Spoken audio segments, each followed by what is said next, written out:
ओम सभी को नमस्ते। मंत्रोच्चारण। ओम सहना भवतु सहनौ भुनक्तु सह वीर्यं करवावहै तेजस्विनावधीतमस्तु मा विद्विषावहै। ओम शांति शांति शांति।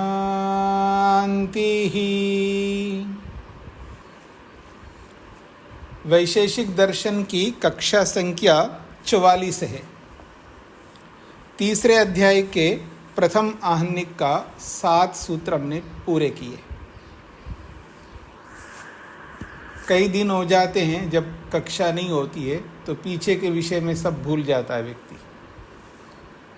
क्या आपने जिन दिनों में कक्षा नहीं हुई है कि आवृत्ति की है, पीछे का देखा है आप लोगों ने? क्यों जी? तेज नारायण जी।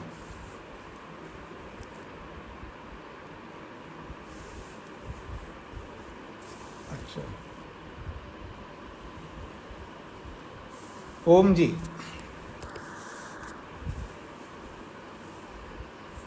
वैशेषिक दर्शन का 44वां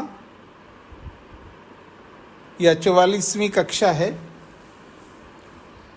तीसरे अध्याय के प्रथम आहनिक के 7 सूत्र पूरे किए हमने। 8वें सूत्र से प्रारंभ होगा। जब कक्षा कई दिनों तक नहीं चलती है तो अक्सर व्यक्ति पीछे क्या हुआ है सब भूल जाता है। तो क्या जितने दिन पीछे कक्षा नहीं हुई आप लोगों ने आवृत्ति की है इसकी? पीछे को देखा आप में से किसी ने? हाँ जी, तेज नारायण जी।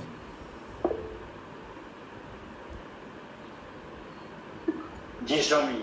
देखा नहीं आपने? देख पाए। अच्छा, नहीं देख पाए। अच्छा, देखना चाहिए ना।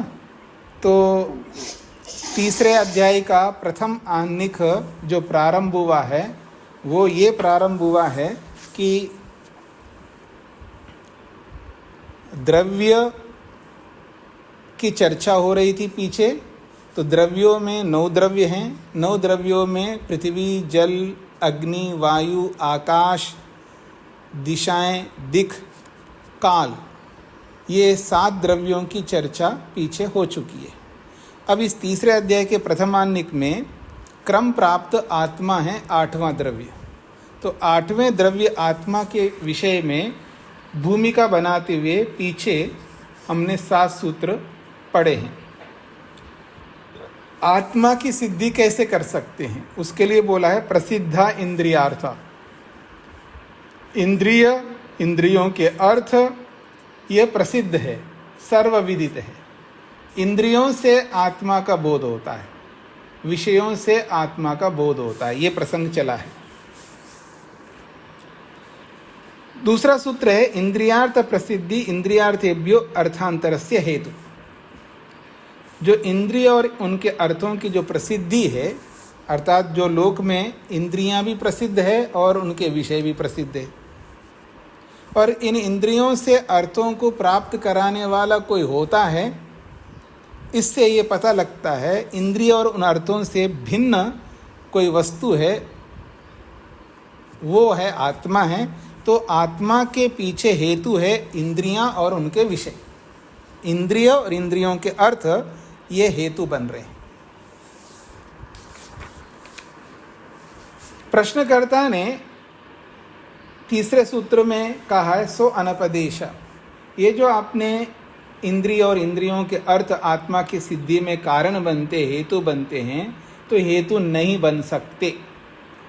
जो हेतु नहीं है उसको अहेतु कहते हैं और अहेतु को ही अनपदेशा कहते हैं। अनपदेशा कहो या अहेतु कहो एक ही बात है। हेतु का मतलब कारण, रीजन, कॉज। जिसको हम सिद्ध करना चाहते उसके कारण को, उसके रीजन को, उसके कॉज को यहाँ हेतु बोला है। उसी हेतु का दूसरा अपर नाम है अपदेश। अपदेश कहो या हेतु कहो, एक ही बात है। तो प्रश्नकर्ता तीसरे सूत्र में कहता है आपने जो हेतु दिया है इंद्रिय और इंद्रियार्थ जो है वो हेतु नहीं बन सकते, इसलिए वो आपका कथन वाला जो हेतु है वो हेतु नहीं है, वो अहेतु है। तो अहेतु को अनपदेश कहते। अब इसका समाधान 4 सूत्रों से दिया है। कारण अज्ञानात्, कार्येषु जानात्, अज्ञानाच्च अन्यदेव हेतु इति अनपदेश। तो इन 4 सूत्रों से उन्होंने ये स्पष्ट किया है कि आपने जो अनपदेश कहा है वो हमारे हेतु को अहेतु कहा है। क्यों अहेतु कहा है? तो उसने ये कहा है कि शरीर को ही आत्मा मान लो, इंद्रियों को ही आत्मा मान लो, अलग से आत्मा को मानने की कोई आवश्यकता नहीं। तो उत्तर में समाधान में किया है कारण अज्ञानात्। यदि कारणों को हटा करके देखेंगे ना, किसके कारणों को? शरीर के कारणों को, इंद्रियों के कारणों को, सूक्ष्मता में जाकर के उनके कारण, क्योंकि ये तो कार्य पदार्थ है, शरीर भी कार्य है, इंद्रियां भी कार्य है, विषय भी कार्य है। तो कार्यों में अगर चेतनता दिखाई दे रही है तो उसके कारण में दिखाई देना चाहिए, लेकिन कारणों में दिखाई नहीं दे रहा है। कारण अज्ञानात्, कारणों में चेतनता ना होने से कार्यों में जो चेतनता दिखाई दे रही है वो इनसे अलग है, यानी शरीर से अलग होना चाहिए, आत्मा को इंद्रियों से अलग होना चाहिए, विषयों से अलग होना चाहिए। फिर कहा कार्येषु ज्ञानात्, जब कार्यों में दिखाई दे रहा है, शरीर में आपको चेतनता दिखाई दे रही है तो शरीर की मानो ना। तो कहते हैं अज्ञानाच्च, कार्यों में भी सूक्ष्मता से देखो तो उसमें चेतनता नहीं है, इसलिए अन्यदेव हेतु इति अनपदेशा। जो आपने हमारे हेतु को अहेतु कहा है, आपका कथन ही स्वयं अहेतु है, ये सिद्धांती ने उत्तर दिया है।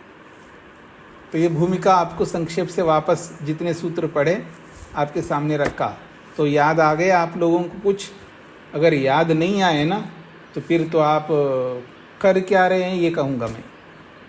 मतलब आवृत्ति जब करवाते हैं तो पूरा का पूरा सूत्र थोड़ा पढ़ाऊँगा मैं वापस उन्हीं को, केवल आपको संकेत किया है प्रसंग का। इस संकेत से आप सबको समझ में आ गए, प्रसंग आ गए, उपस्थित हो गए आप सबको।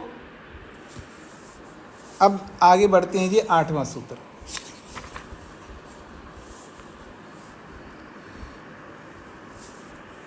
जो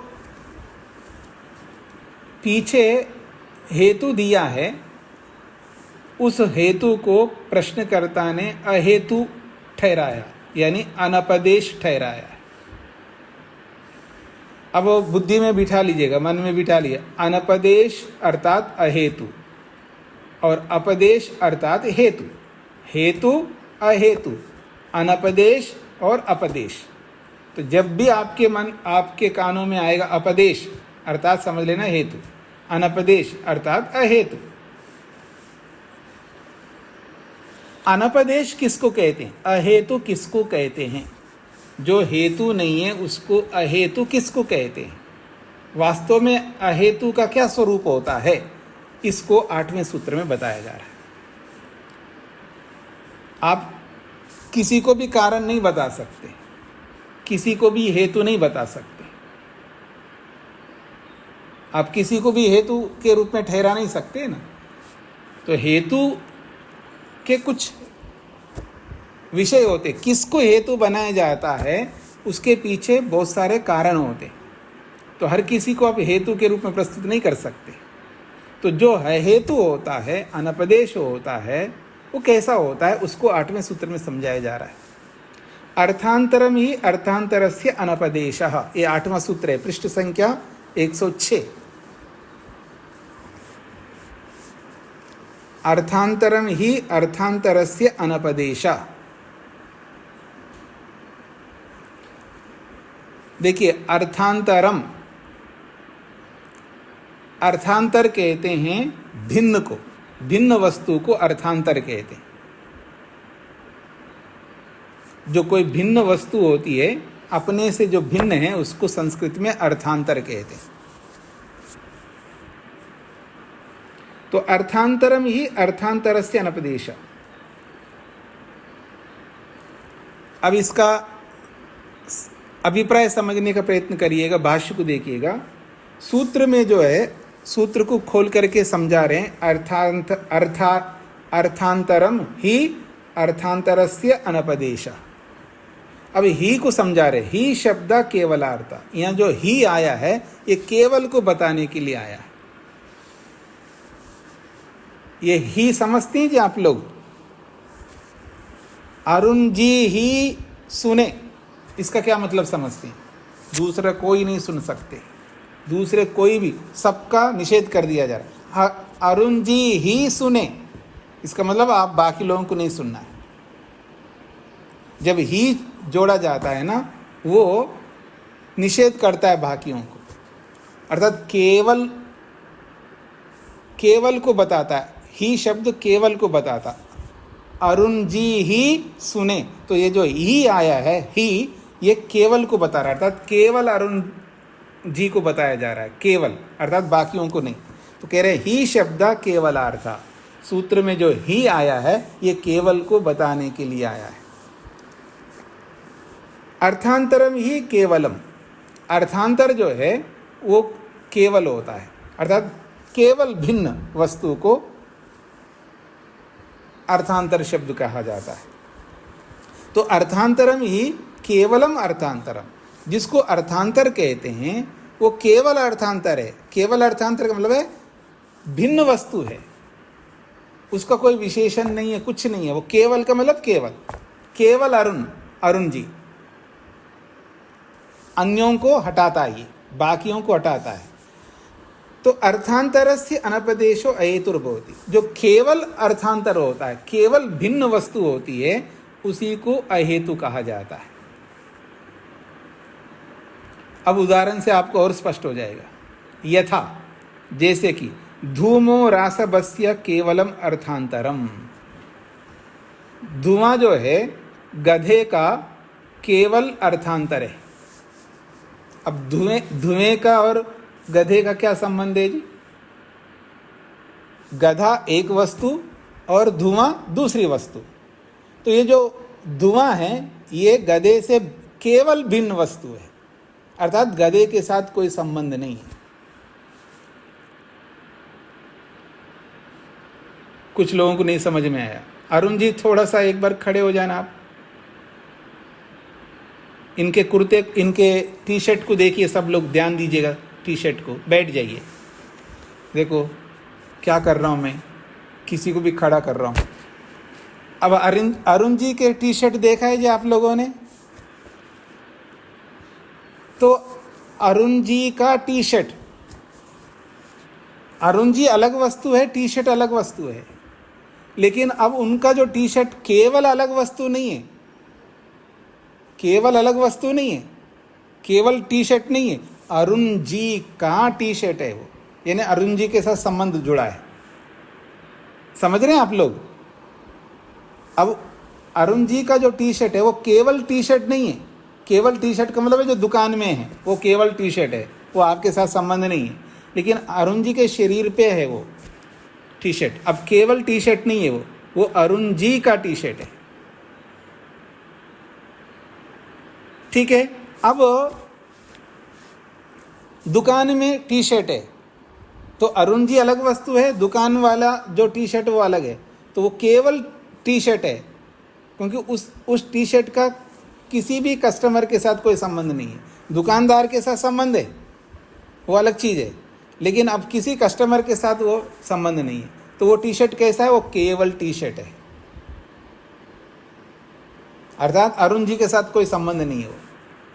तो यहाँ जो धुआं है और ये जो गधा है, तो धुआं और गधे के बीच में कोई संबंध नहीं है ना जी, इसलिए धुआं अलग और गधा अलग है। तो ये जो धुआं है वो केवल धुआं है, केवल अर्थांतर है, केवल भिन्न वस्तु है, गधे के साथ कोई संबंध नहीं है। इसलिए कह रहे हैं यथा धूमो रासबस्य केवलम अर्थांतरम। जैसे धुआं गधे का केवल अर्थांतर है, केवल भिन्न वस्तु है। तो केवल भिन्न वस्तु सन होता हुआ तस्य हेतुर न भवति, उस गधे का वो हेतु नहीं बनता। केवल भिन्न वस्तु जो होता है वो किसी का हेतु नहीं बनता है। वहन्नेस्तु धूमो न केवलम अर्थांतरम, वहन्नी कहते हैं अग्नि को। फिर कहते वहन्ने तु धूम, अग्नि का जो धुआं है वो केवल अर्थांतर नहीं है, मतलब अग्नि से बिल्कुल अलग नहीं है धुआं, किंतु तत्कार्यम सद, उस धुएं, उस अग्नि का वो कार्य धुआं, तो किंतु तत्कार्यम सद, उस अग्नि का कार्य होता हुआ अर्थांतरम, वो अलग वस्तु है। धुआं अलग है, अग्नि अलग है, लेकिन केवल धुआं अग्नि से अलग नहीं है, वो केवल अर्थांतर नहीं है। फिर कैसा अर्थांतर है? अग्नि का कार्य होता हुआ भिन्न वस्तु है। तस्मात्, इसीलिए वहन्ने बोधे हेतु, अग्नि के ज्ञान में धुआं हेतु बनता है, कारण बनता है। गधा और धुआं दोनों साथ में है। गधा अलग वस्तु है, धुआं अलग वस्तु है। तो धुआं गधे से अलग होता हुआ गधे का कारण नहीं बन सकता, लेकिन धुआं अग्नि से अलग वस्तु है, लेकिन अग्नि से अलग वस्तु होता हुआ अग्नि का कारण बनता है। क्यों? क्योंकि धुआं और अग्नि का संबंध है। क्या संबंध है? कार्य कारण संबंध है। अग्नि कारण है क्योंकि अग्नि ही धुएं को उत्पन्न करता है।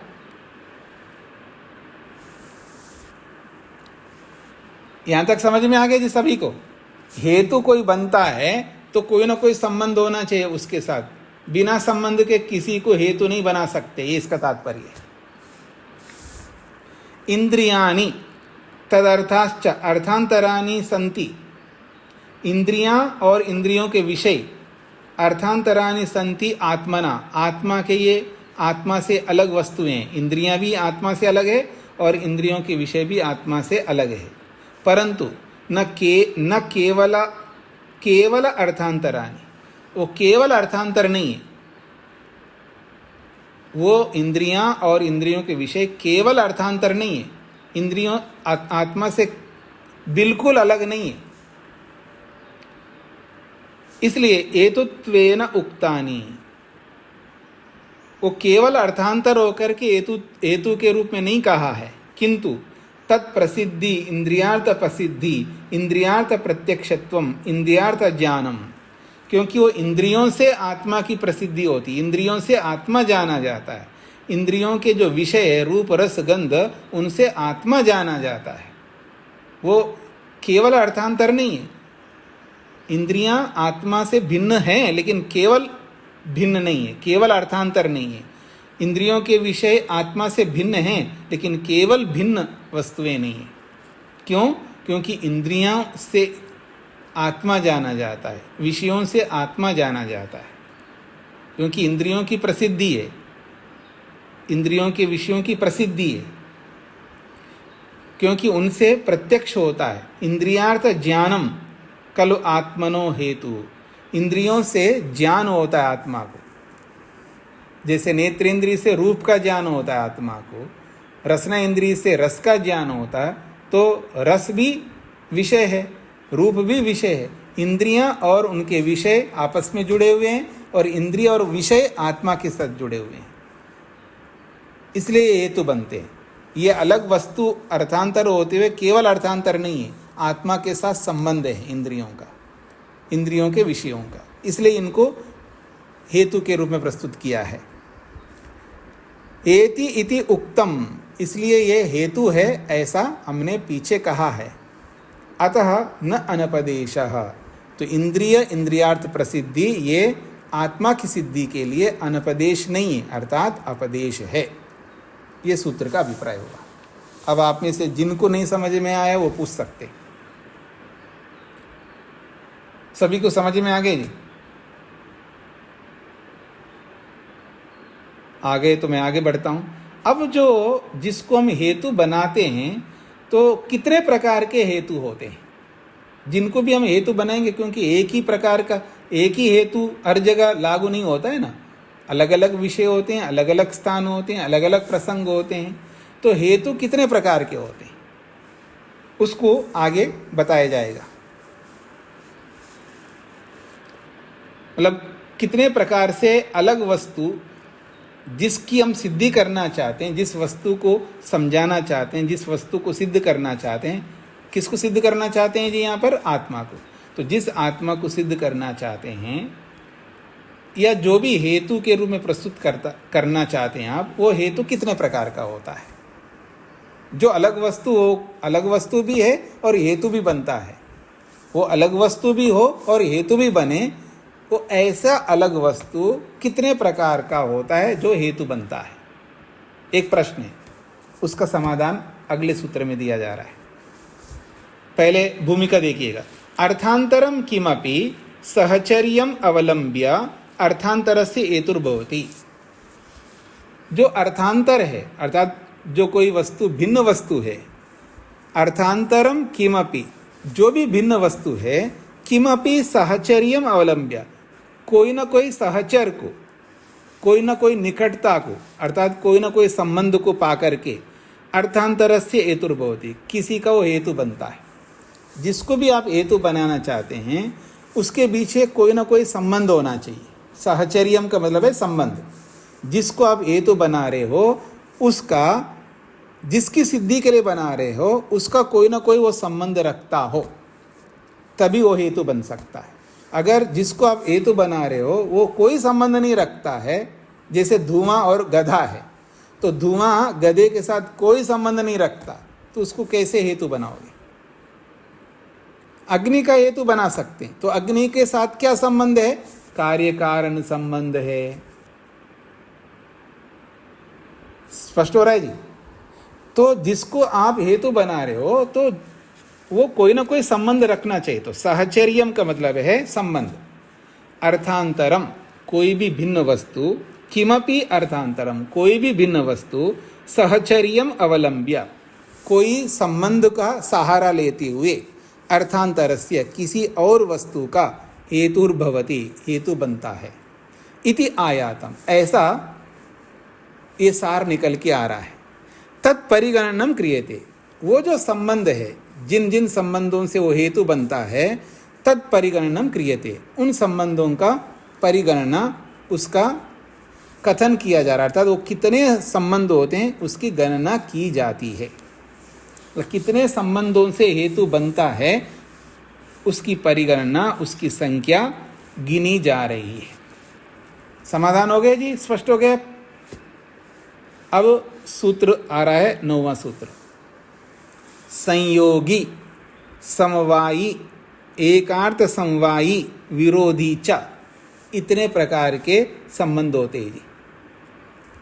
एक है संयोगी, संयोगी संबंध, दूसरा है समवायी संबंध, तीसरा है एकार्थ समवायी संबंध, और चौथा है विरोधी संबंध। ये सब संयोगी भी हेतु होता है, संयोगी संबंध से भी हेतु प्रस्तुत किया जाता है, समवायी संबंध से भी, एकार्थ समवायी से भी और विरोधी संबंध से भी हम हेतु प्रस्तुत करते हैं। ये इतने प्रकार के संबंध होते हैं जी। संयोगी संबंध, समवायी संबंध, एकार्थ समवायी संबंध और विरोधी संबंध। मेरी ओर देखिएगा। आप ऐसे व्यक्ति हो, अजीब लोग हैं आप संयोगी संबंध भी रखते हैं, समवायी संबंध भी रखते हैं, एकार्थ समवायी भी संबंध रखते हैं और विरोधी संबंध भी रखते हैं। सब कुछ है आपके पास में, अलग कहीं दूर जाने की जरूरत नहीं है। अब संयोगी संबंध को बताया जा रहा है। संयोगी संबंध क्या होता है? शरीरम त्वग्वत् तदावरणम ही त्वक् तया विना न शरीरम भवति, ये संयोगी संबंध को बताया है। शरीरम त्वग्वत्, ये जो हमारा शरीर है ये त्वग्वत्, त्वग्वत् का अर्थ है त्वचा वाला है। ये जो हमारा शरीर है ये कैसा शरीर है? त्वचा वाला है। तद आवरणम ही तक त्वक, शरीर का आवरण है कौन? त्वचा। तद आवरणम ही त्वक, उस शरीर का ये आवरण है, ढकने वाला है कौन? त्वक अर्थात त्वचा। तया बिना न शरीरम भवति, बिना त्वचा के शरीर नहीं हो सकता। केवल हमारा ही नहीं, बकरी का ले लो, गाय का ले लो। हाँ जी, आपने देखा है कहीं बकरी का खाल निकालते हुए? देखा है जी? देखा करो ना,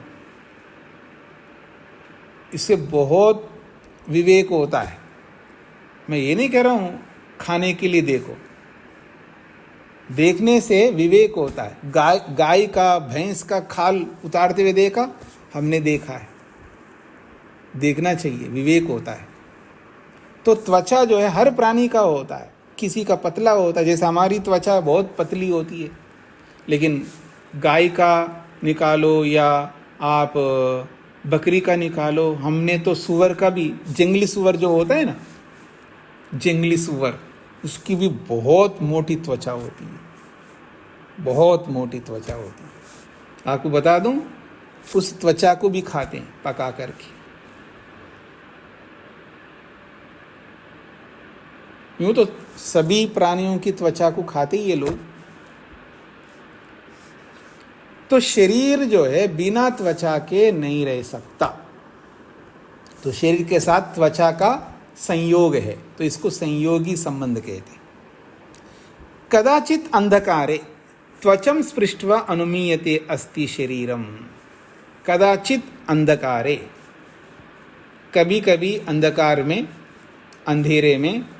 अब अंधेरा इतना अधिक अंधेरा हो जो कि कुछ नहीं दिखाई दे रहा हो, बस अंधकार ही अंधकार दिखाई दे रहा हो, आपके बगल में आदमी खड़ा हो तो भी नहीं दिखाई दे, इतनी अंधकार, इतना अंधकार हो, तो आप ऐसे छू लिया किसी को, तो उसकी त्वचा का, उसका चमड़ी का स्पर्श आपने कर लिया, उससे आप क्या अनुमान करेंगे जी?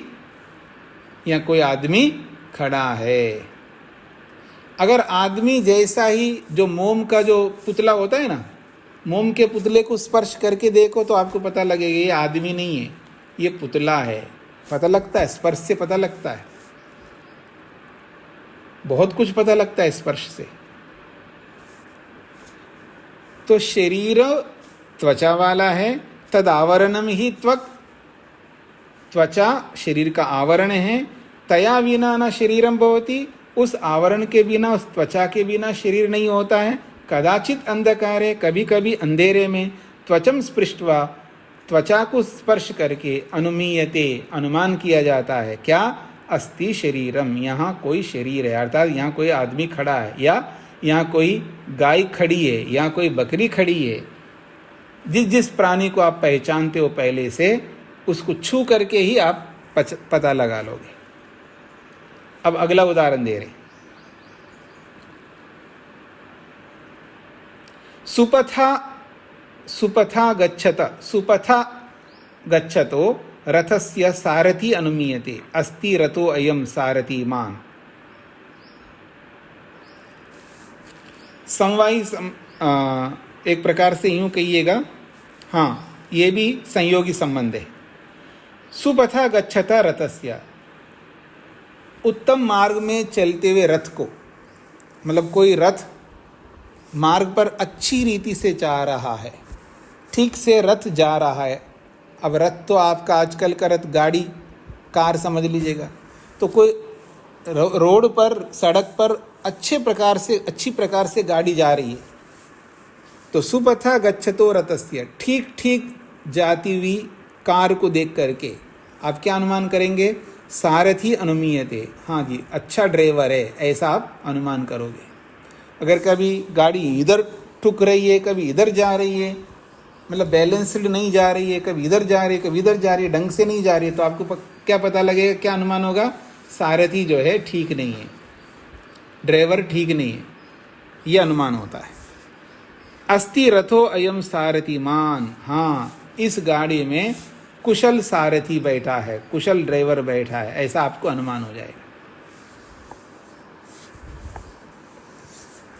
स्पष्ट हो गया जी। संयोगी संबंध, सुंदर गतिमान रथ को देख करके सारथी का अनुमान होता है, ये इसका तात्पर्य है। मतलब अच्छी चलती हुई गाड़ी को देख करके अच्छे ड्राइवर का अनुमान होता है, ये इसका तात्पर्य है।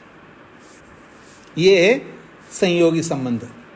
अब समवायी को समझा रहे हैं। समवायी बहुत महत्वपूर्ण है जी। स्पर्शेन वायु अनुमीयते, स्पर्श से वायु का अनुमान होता है जी।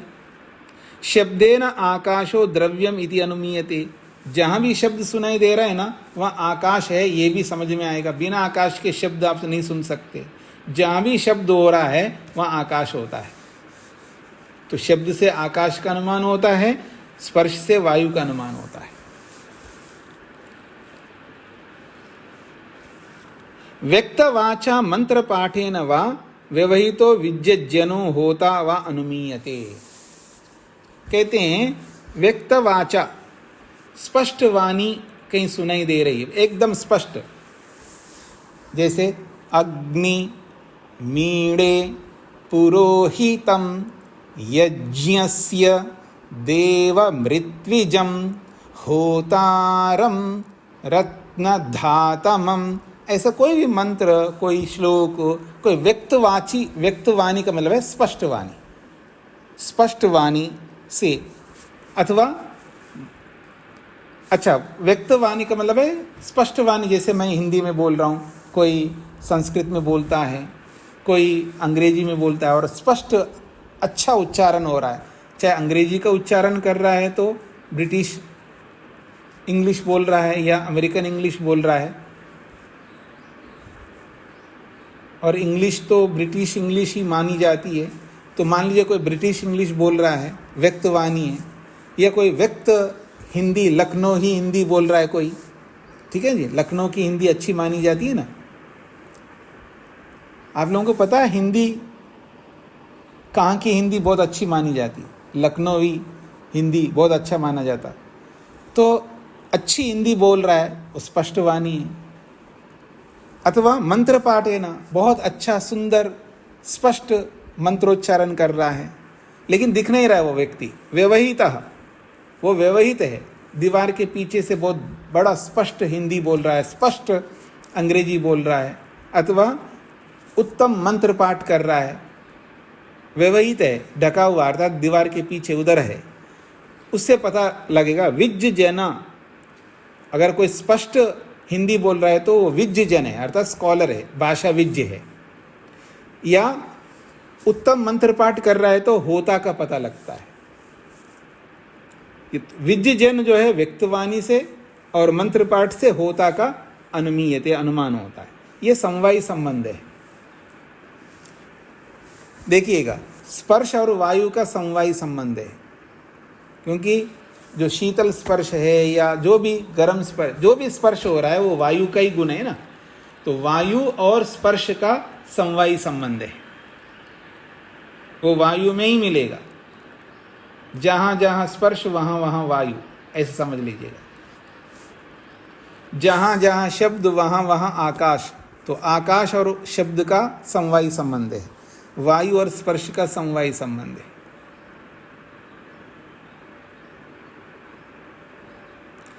ये समवायी संबंध समझ में आ रहा है? जिनको समझ में नहीं है तो पूछ सकते हैं, समझ में नहीं है तो मैं आगे नहीं बढ़ पाऊंगा। ये सब समवायी संबंध है।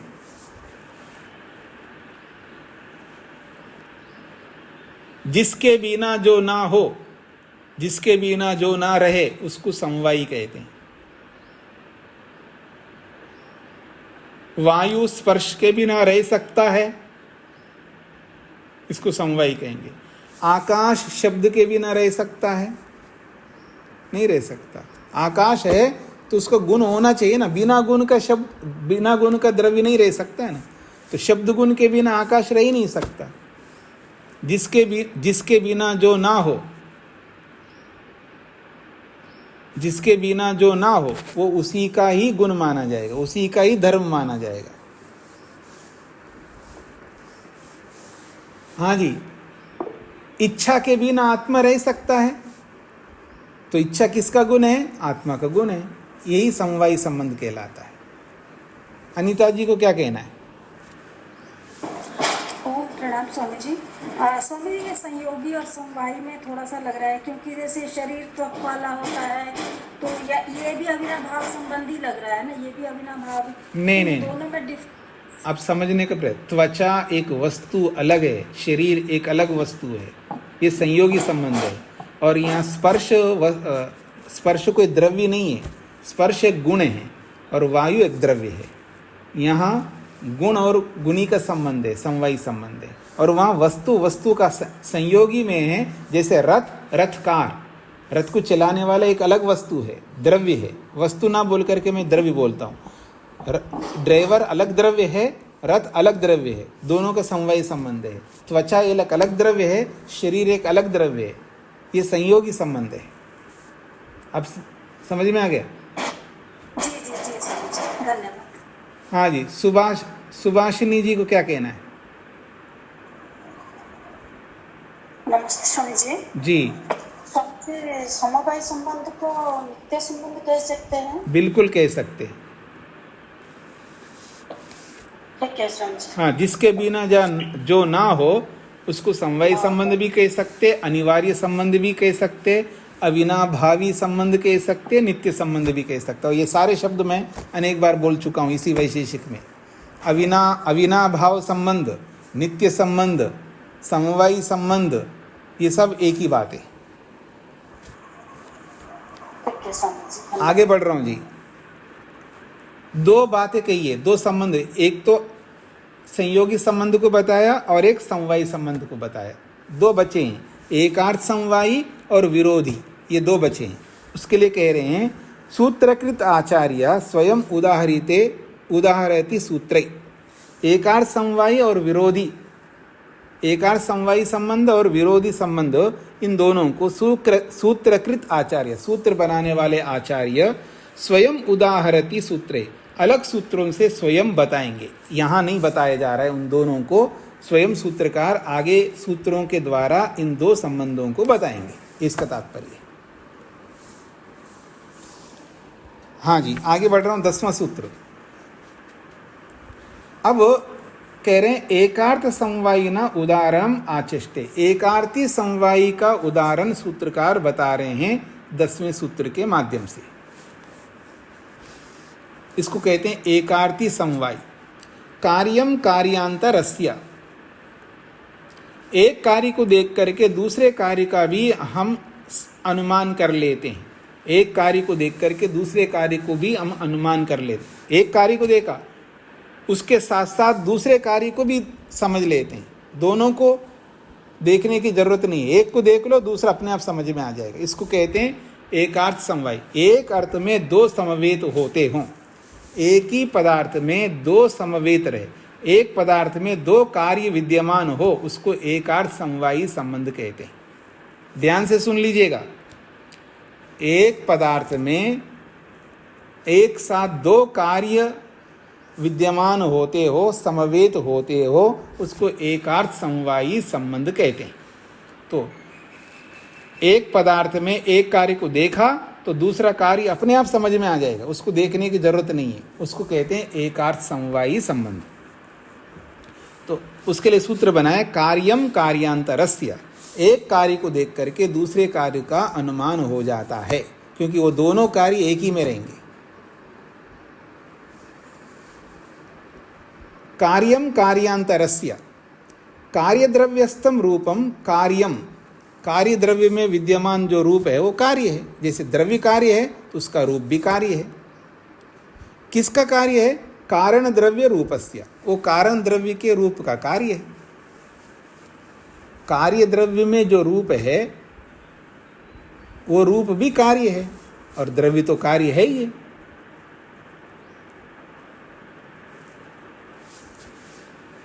किसका कार्य है वो रूप? कारण द्रव्य में विद्यमान रूप का कार्य है। यथा, अब उदाहरण दे रहे, यथा वस्त्रस्थम रूपम कार्यम, वस्त्र में जो रूप है वो कार्य है। किसका कार्य है? तंतुस्थ रूपस्य, तंतुओं में धागों में विद्यमान रूप का कार्य है वो। यद वस्त्रस्थम रूपम कार्यम, जो वस्त्र में विद्यमान रूप है वो कार्य है। तत् कार्यांतरस्य, वो भिन्न कार्य का, वस्त्रगत स्पर्शस्य, वस्त्र में विद्यमान स्पर्श का, जो कि स्वभिन्नस्य कार्यस्य, अपने से भिन्न कार्य का हेतुर्भवति, हेतु बन जाता है। शब्दों में मत उलझना, अर्थ को समझ लीजिएगा। शब्द क्या कहना चाह रहे हैं? यद वस्त्रस्थम रूपम कार्यम, वस्त्र में जो रूप है वो रूप कार्य है। जैसे अभी मैंने अरुण जी का टी शर्ट बताया, तो अरुण जी का जो टी शर्ट है वो वस्तु है, द्रव्य है, और उस टी शर्ट में जो रूप दिखाई दे रहा है वो कार्य है या नहीं है? टी शर्ट भी कार्य है और उसका रूप भी कार्य है। यहाँ तक पहुँच गए जी? अरुण जी के टी शर्ट का जो रूप है वो रूप कार्य है। स्पष्ट हो गया सभी को? अब वो जो टी शर्ट का जो रूप है वो रूप दूसरे कार्य का कारण बन जाएगा। अच्छा, अब अरुण जी का जो टी शर्ट है, टी शर्ट का रूप है, अब टी शर्ट का स्पर्श है या नहीं है? टी शर्ट में कोई स्पर्श है या नहीं है? थोड़ा सा छू के देखना, वो तो रोज छूते हैं पहनने वाले तो। हाँ जी, कैसा स्पर्श हो रहा है? स्पर्श हो रहा है जी, देखो उन्होंने कॉलर को छू करके देखा, स्पर्श हो रहा है। तो अब वो जो टी शर्ट का जो रूप है वो भी कार्य है, और टी शर्ट में जो स्पर्श हो रहा है वो भी कार्य है ना जी। अब कुछ तो बोलिए हाँ या ना, सब कुछ समझ में आ रहा है आप सबको? मिश्रा, आपने प्रमोद जी, समझ में आ रहा है आपको?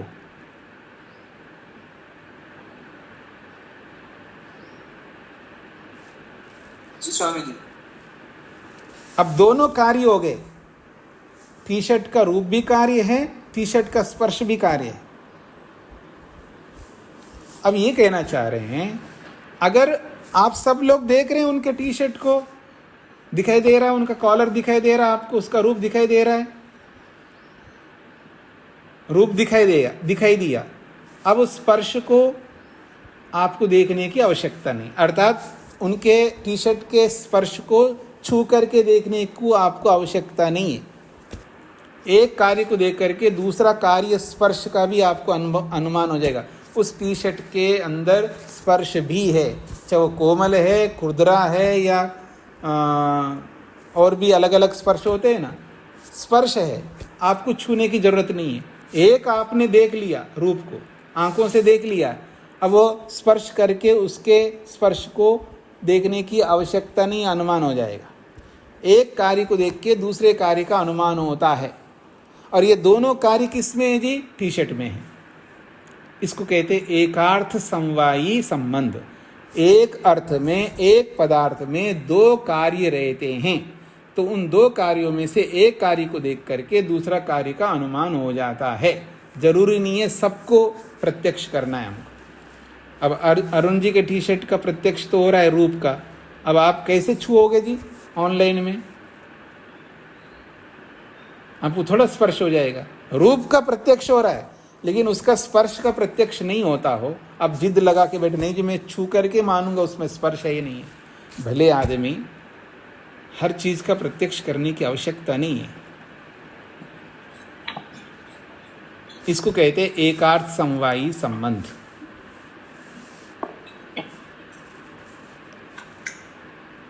स्वामी वेद मित्रानंद जी माइक बंद करके रखिए।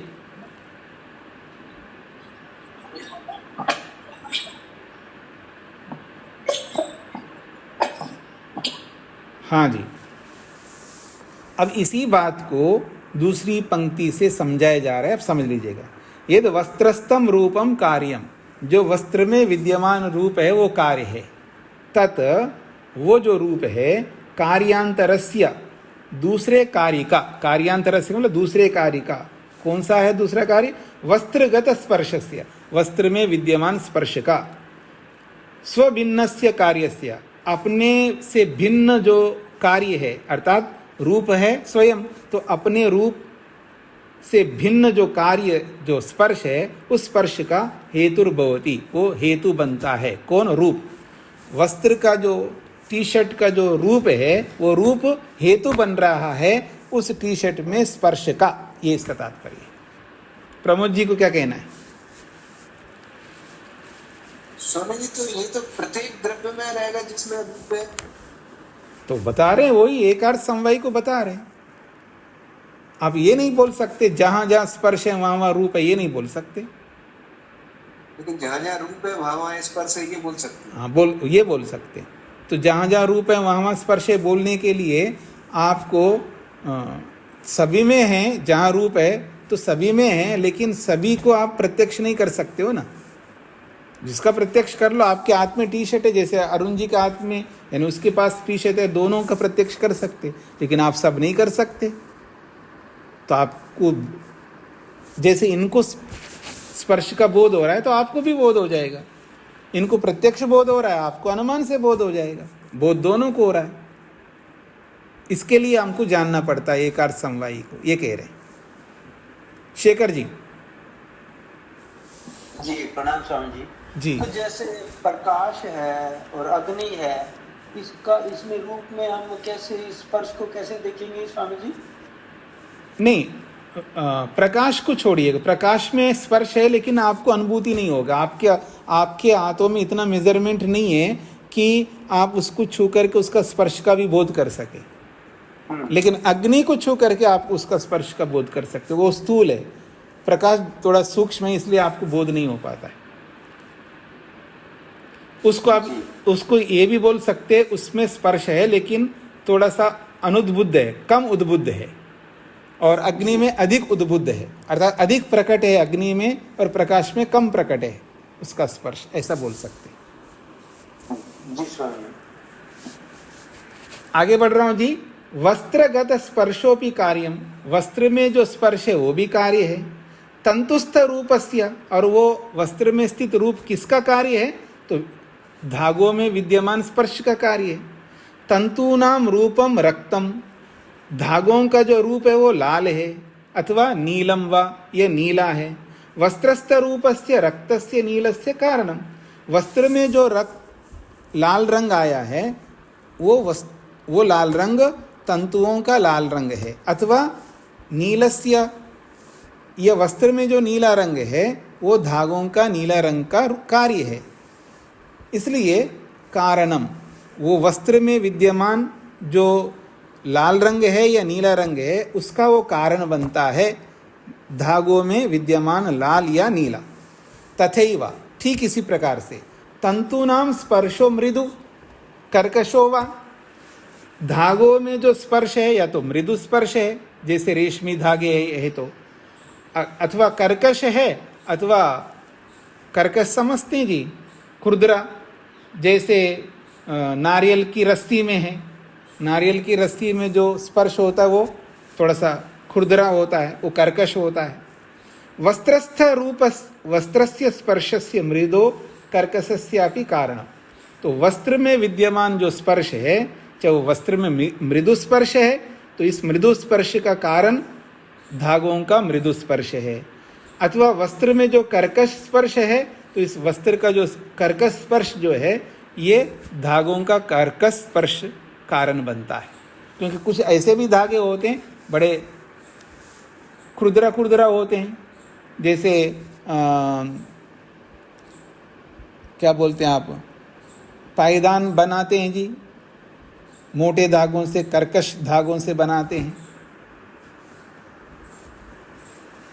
वस्त्रस्थ रूपम कार्यम वस्त्रस्थ स्पर्शस्य स्वभिन्नस्य कार्यस्य हेतुर्भवति, वस्त्र में विद्यमान रूप जो है वस्त्र में विद्यमान स्पर्श का कार्य, वस्त्र में विद्यमान स्पर्श रूपी कार्य का हेतु बनता है।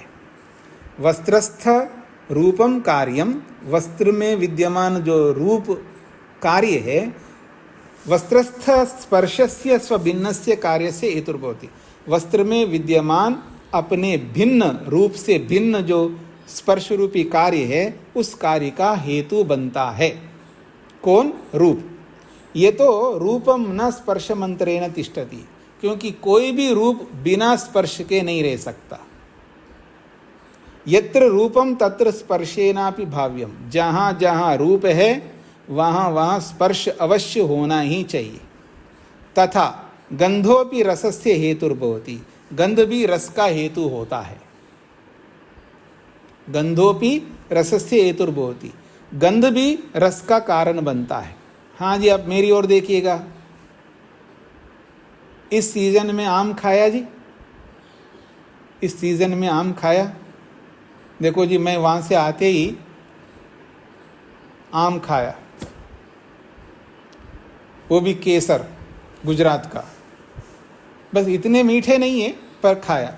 अब सबसे पहले मैंने उसकी गंध देखा, हाँ कुछ तो अच्छी आ रही है। अब कुछ अच्छी आ रही है तो कुछ अच्छा रस होगा इसका।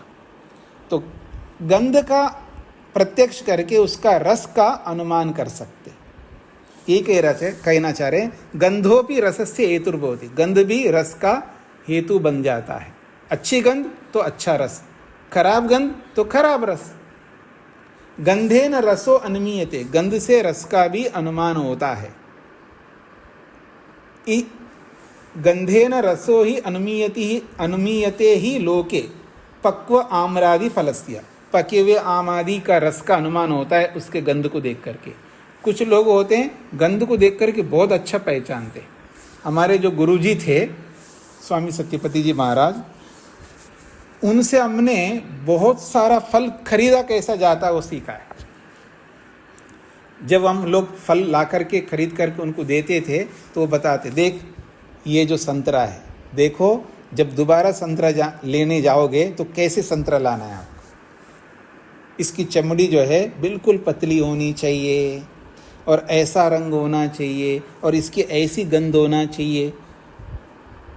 मतलब बहुत सारी बातें बताते थे वो।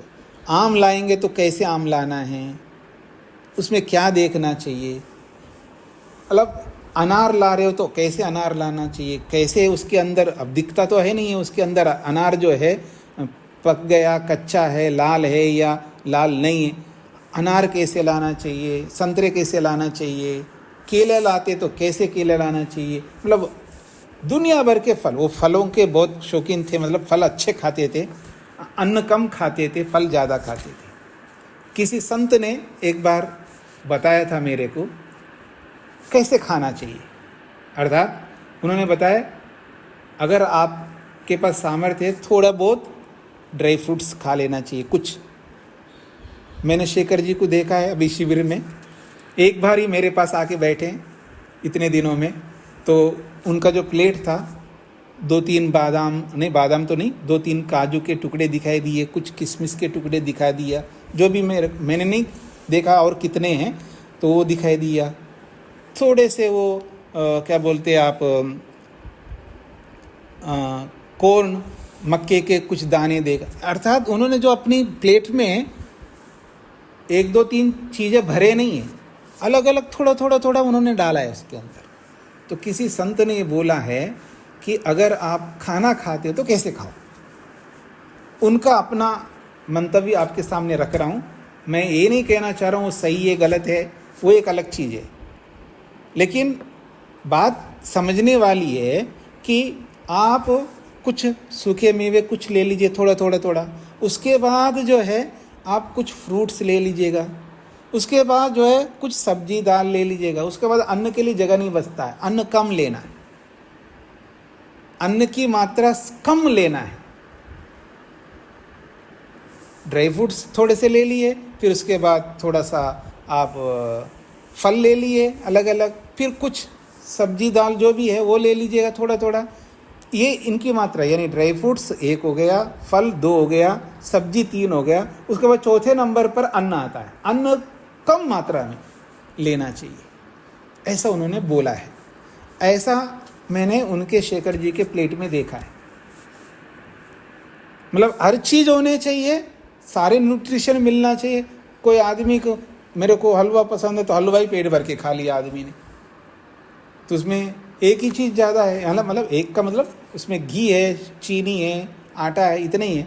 अगर थोड़ा सा हलवा ले लिया, थोड़ी सी सब्जी ले लिया, थोड़ा सा दाल ले लिया, एक आध फल ले लिया, ऐसा थोड़ा थोड़ा ले लिया, तो अब पूड़ी खाओगे तो 1-2 ही तो खाना पड़ेगा। तो आदमी क्या करता है, पतली पतली फूली हुई है तो अब हरियाणा का आदमी है तो 10 पूड़ी ले लिया, हाँ, इतनी सी सब्जी लिया। देखो मैं बोल बोल करके क्या बोल सकते हैं लोग, अब अपनी थाली में इतनी इतनी सब्जी दिखती है और रोटियां ऐसे दिखाई देती है, ऐसा पूड़ियाँ इतनी होती है और सब्जी इतनी होती है, ऐसे ऐसा लगता है जैसे वो उसको स्पर्श कर करके खा रहा है आदमी। सब्जी के साथ रोटी खाता है तो ऐसे स्पर्श करके खा रहा है। तो फल की मात्रा अच्छी हो, फिर उसके बाद कुछ थोड़ा बहुत सूखे मेवे भी, उसको मतलब मूंगफली की तरह नहीं खाना है, 2-4 दाने ये 2-4 दाने ऐसे 2-4-5 दाने वो भी हो। कुछ फल भी अलग अलग प्रकार, एक ही फल नहीं, अलग अलग फल भी हो, थोड़ा थोड़ा हो। फिर अलग अलग सब्जियां, आप कंजूसी है, एक ही सब्जी बनाए घर में। हम लोग तो जी इस आश्रम में रहते हैं, अब इतनी सारी इतने लोगों के लिए नहीं बना सकते, एक सब्जी एक दाल बना लिया। व्यंजन जो है ना खाने के आयुर्वेद के हिसाब से बता रहा हूँ, मतलब सब्जी भी हो, दाल भी हो, कोई चटनी भी हो, मतलब पुदीने की चटनी हो, धनिया की चटनी हो, कुछ ऐसे अलग अलग होना चाहिए। कभी बताऊंगा आपको, अभी प्रसंग नहीं है, बीच में आ गया, थोड़ा सा बता दिया। मतलब भोजन किस तरह होना चाहिए आयुर्वेद के हिसाब से, मतलब षड रस आपकी थाली में होना चाहिए, नहीं तो वो भोजन क्या हुआ। षड रस होना चाहिए थाली के अंदर, याद रखिएगा। कहाँ पहुँच गए जी हम लोग, कहाँ से कहाँ पहुँच गए। कार्यम कार्य द्रव्यांतरस्य, 10वां सूत्र देख रहे थे हम लोग। हाँ जी, अनीता जी को क्या कहना है, आचार्य अनीता जी को क्या कहना है। आपने हाथ खड़ा किया और माइक नहीं खोल रहे तो कैसे मेरे को सुनाई देगा। नहीं, वो मेरा स्वामी जी क्षमा करो चाहूंगी, वो बंद हो गया था। अभी आपने बीच में बताया था फल कैसे मतलब लेना चाहिए, किसी दिन ये जरूर हमें बताइएगा। जी वही बताया था, आप बताऊंगा जी, कभी अवसर आएगा तो ऐसे ही जी। जी तो कार्यम कार्यांतर से ये है एकार्थ समवायी। तो एकार्थ समवायी में 2 बातें हमारे सामने आए हैं कि रूप को देख करके स्पर्श का अनुभव होता है, गंध को देख करके रस का अनुभव होता है। 2 बात बताइए, और दोनों कार्य है, तो एक कार्य को देख के दूसरे कार्य का भी अनुमान होता है, ये एकार्थ समवायी कहलाता है। अब विरोधी को लेकर के हम फिर कल ही चर्चा करेंगे, तो समय पूरा हो रहा है आपका। किसी का कोई प्रश्न है, अभी जो पढ़ा आपने, एकार्थ समवायी समझ में आना चाहिए, और संयोगी संबंध भी समझ में आना चाहिए, और समवायी संबंध भी समझ में आना, ये बहुत महत्वपूर्ण है, हेतुओं को समझना बहुत जरूरी है। सोमनाथ जी। स्वामी जी क्या बोला, नमस्ते स्वामी जी। जी। तो रूप को देख करके स्पर्श का अनुभव होता है, गंध को देख करके रस का अनुभव होता है। तो ये कार्य कारण का नहीं, एकार्थ समवायी कहलाता है, अर्थात एक के होने पर दूसरा भी है, तो दोनों कार्य है, दोनों एक साथ रह रहे हैं। रूप भी कार्य है और स्पर्श भी कार्य है, दोनों कार्य है, तो एक कार्य को देख करके दूसरे कार्य का अनुमान होता है, तो एक कार्य दूसरे कार्य का हेतु बनता है। गंध भी कार्य है और रस भी कार्य है, तो एक कार्य को देख करके दूसरे कार्य का अनुमान होता है, तो गंध से रस का अनुमान होता है, तो गंध हेतु बन रहा है रस के लिए। तो जहाँ ऐसा ऐसा होता है, ये तो उदाहरण मात्र है, अब आप लोगों को लगा करके देखना है। तो 2 ऐसे लाना होगा एकार्थ समवायी में, 2 चीज अनिवार्य रूप से उसमें होना चाहिए, दोनों कार्य होना चाहिए, तो एक कार्य को देख के दूसरे कार्य का अनुमान होता है, आप सोच के आइएगा। और ऐसे ही समवायी संबंध के भी उदाहरण आपको सोच के आना है, और ऐसे ही संयोगी संबंध के उदाहरण आपको सोच के आना चाहिए, तभी जाकर के हेतु आपके मन में स्थिर हो जाएंगे। तो इसको यहीं पर विराम देता हूं जी। ओम शांति शांति शांति।